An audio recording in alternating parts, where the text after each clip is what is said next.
అందరికీ శుభోదయం. 10వ తరగతిలోని మొదటి పాఠం దానశీలము. దానము అంటే ప్రతిఫలం ఆశించకుండా చేసేది. శీలము అనగా మంచి గుణము అని అర్థం. దానశీలం రచించినటువంటి కవి బమ్మెర పోతన. బమ్మెర పోతన 15వ శతాబ్దానికి చెందినటువంటి కవి. 1420లో జన్మించి 1480లో మరణించడం జరిగింది. ఇతని యొక్క తల్లిదండ్రులు లక్కమాంబ, తండ్రి కేసన. ఇతను వరంగల్ జిల్లా బమ్మెర గ్రామానికి చెందినటువంటి కవి. ఇతని యొక్క రచనలు వీరభద్ర విజయము, భోగిని దండకము, నారాయణ శతకము, ఆంధ్ర మహాభాగవతము. ఇతని యొక్క బిరుదులు సహజ పండితుడు, నిగర్వ చూడమని, ఆంధ్ర జయదేవుడు, సకల విద్యానాథుడు. ఇతని యొక్క కుటుంబం నియోగి బ్రాహ్మణ కుటుంబానికి చెందినటువంటి కవి. ఇతని యొక్క గురువు ఇవటూరి సోమనారాధ్యుడు. ఆంధ్ర మహాభాగవతంకి మరి యొక్క పేరు సతిత సంహిత. ఆంధ్ర మహాభాగవతంకి మరి యొక్క పేరు సతిత సంహిత.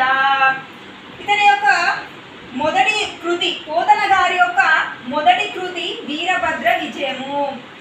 మొదటి యొక్క ఆ కృతి వీరభద్ర విజయము. పోతన తెలుగులోకి వచ్చిన తొలి దండకము భోగిని దండకము అని చెప్పవచ్చు. పోతన రచించిన ఆంధ్ర మహాభాగవతం పురాణ ప్రక్రియకు చెందినటువంటిది. ఆంధ్ర మహాభాగవతం అంకితం భద్రాద్రి శ్రీరామచంద్రుడికి అంకితం ఇవ్వడం జరిగింది. అంటే భగవంతుడు ఇచ్చిన కవితాకళను భగవంతునికి అంకితం చేయడం జరిగింది. భాగవతాన్ని తనకు అంకితం ఇవ్వాలని కోరిన రాజు సర్వజ్ఞ సింగభూషణుడు.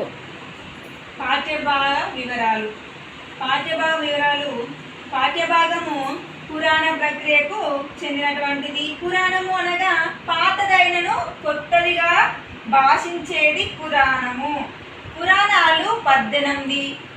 వీటిని సంస్కృతంలో వ్యాసుడు రాశాడు. ఇందులో భాగవతం పురాణము 1. భాగవతాన్ని పోతన తెలుగులోకి అనువాదించాడు. ప్రస్తుత పాఠ్యభాగం శ్రీ మహాభాగవతం 8వ స్కందంలోని వామన చరిత్రలోనిది. పాఠం యొక్క నేపథ్యం చూద్దాం. విరోచకుని కుమారుడైన బలిచక్రవర్తి ప్రహ్లాదుని మనుమడు. ఇతడు తన శక్తి సామర్థ్యాలతో స్వర్గలోకాన్ని ఆక్రమించాడు. ఇతడి పరిపాలనలో కొందరు దేవతలు స్వర్గాన్ని వదిలిపోగా మిగిలిన వారు వివక్షకు గురైనారు. ఈ విషయాన్ని వారు శ్రీ మహావిష్ణువుతో చెప్పుకోగా తాను వామనునిగా జన్మించి దేవతల కష్టాలు తీరుస్తానని అభయమిస్తాడు శ్రీ మహావిష్ణువు. ఆ తర్వాత కొంతకాలానికి శ్రీ మహావిష్ణువు వామనవతారం ఎత్తినాడు. బలి నర్మదా నది తీరంలో యాగం చేస్తుండగా వామనుడు వెళ్ళి తనకు 3 అడుగుల నేల కావాలని కోరగా తాను ఇస్తానని బలి మాట ఇస్తాడు. రాక్షస గురు అయినటువంటి శుక్రాచార్యుడు వామనుని మాటల్లో ఏదో మోసం ఉందని గ్రహించాడు. బలి చక్రవర్తిని దానం చేయవద్దని బ్రతిమిలాడాడు. ఇచ్చిన మాటకు కట్టుబడే తత్వాన్ని, దానం చేయడంలోని గొప్పతనాన్ని తెలియచేయడమే ఈ పాఠం యొక్క ఉద్దేశం. ఇంతకుముందు నేపథ్యం చూసినాం కదా, ఇప్పుడు ప్రవేశిక చూద్దాం ఒకసారి.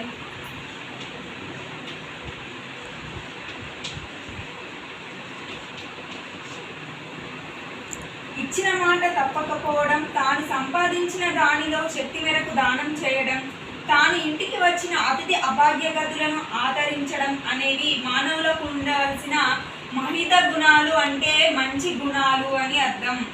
మన పురాణాలలో, చరిత్రలో ఇటువంటి మహనీయుల కథలు ఎన్నెన్నో ఉన్నాయి. వాటిని చదివి మనము స్ఫూర్తి పొందవలసిన అవసరం ఉన్నది. ప్రస్తుతం పాఠం బలిచక్రవర్తి తాను ఇచ్చిన మాటకు కట్టుబడి తన గురువు వారించిన ఆచరిస్తున్న వామనుని కోరిక మేరకు దానం చేస్తాడు. ఈ అద్భుత సన్నివేశాన్ని పోతన రమణీయ శైలిలో చూద్దాం. దానశీలంలోని మొదటి పద్యం చూద్దాం ఒకసారి. ఈ పద్యం మత్తేబానికి సంబంధించినటువంటి పద్యం. స్టార్ మార్క్ పెట్టిన పద్యం పద్యాలన్నీ ఇంపార్టెంట్ అయిన పద్యాలు. కులమున్ రాజ్యము తేజమున్ నిలుపు మీ కుబ్జుండు విశ్వంబరుండు అలతింబోడు త్రివిక్రమ స్ఫురణ వాడై నిండు బ్రహ్మాండము గలడె మాన్పనొక్కండు నా పలుకులాకర్నింపు కర్ణంబులన్ బలది దానము గీనము బాన్పుమా వర్ణిన్ బదాన్యోత్యమా. అంటే మళ్ళీ ఒకసారి చూద్దాం. రాజ్యము తేజము నిలుపు మీ కుబ్జుండు విశ్వంబరుండు అలతింబోడు త్రివిక్రమ స్ఫురణ వాడై నిండు బ్రహ్మాండము గలడె మాన్పనొక్కడు నా పలుకులాకర్నింపు కర్ణంబులన్ బలది దానము గీనం బాన్కుమా వర్ణిన్ వదన్యోత్యమా. వదన్యోత్యమ అంటే దాతల్లో గొప్పవాడా ఓ బలి చక్రవర్తి. వదన్యోత్తమ అంటే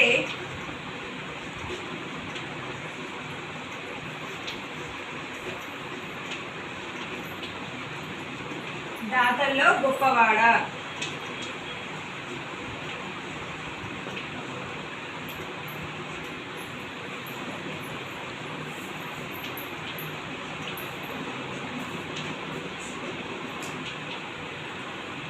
దాతల్లో గొప్పవాడా.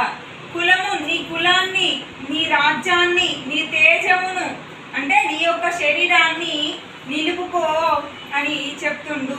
మీ కుబ్జుండు అంటే పొట్టివాడు అని అర్థం. కుబ్జుండు అంటే పొట్టివాడు అని.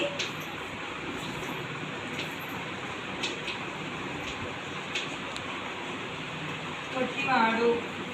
విశ్వంబరుడు విశ్వాన్నంతా ఏలే రాజు అవుతాడు. కోడు విశ్వానంతటికి వ్యాపిస్తాడు.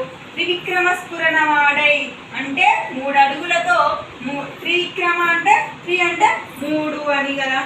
3 అంటే 3 అంటే 3 అడుగులతో 3 లోకాలను కొలిచేటువంటి గొప్ప వాడవుతాడు శ్రీ మహావిష్ణువు. ఈ బ్రహ్మాండం అంతా నిలిపిపోతాడు. మాన్పడు అంటే మానడు. నొక్కండు. నొక్కండు అంటే ఒక్కడు. నొక్కండు అంటే ఒక్కడు. నా పలుకు అంటే నా పలుకులు అంటే వినుము అని అర్థం.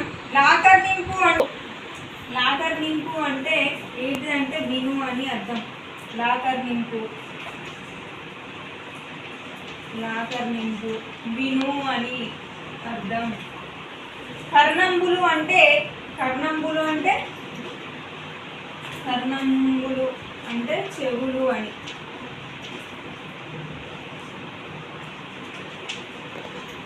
చెవులు.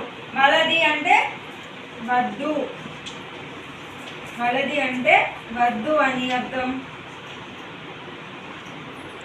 దానము గీనము బాన్పుము అంటే పంపించేయు అని చెప్తాడు. అంటే దాతల్లో గొప్పవాడవో బలి చక్రవర్తి. ఈ వామనుడు ఈ కుబ్జుడు అంటే పొట్టివాడు 3 అడుగు విశ్వంబరుడు అంటే అంతటికి వ్యాపించేటువంటి వాడు. త్రివిక్రమ స్ఫురణ వాడు అంటే 3 అడుగులతో 3 లోకాలను కొలిచేటటువంటి ఈ వామనుడు బ్రహ్మాండమంతా నిలిచిపోతాడు. ఆ ఒక్కడు నా మాట విను వద్దు అని చెప్తాడు శుక్రాచార్యుడు బలిచక్రవర్తికి. ఈ యొక్క పద్యం.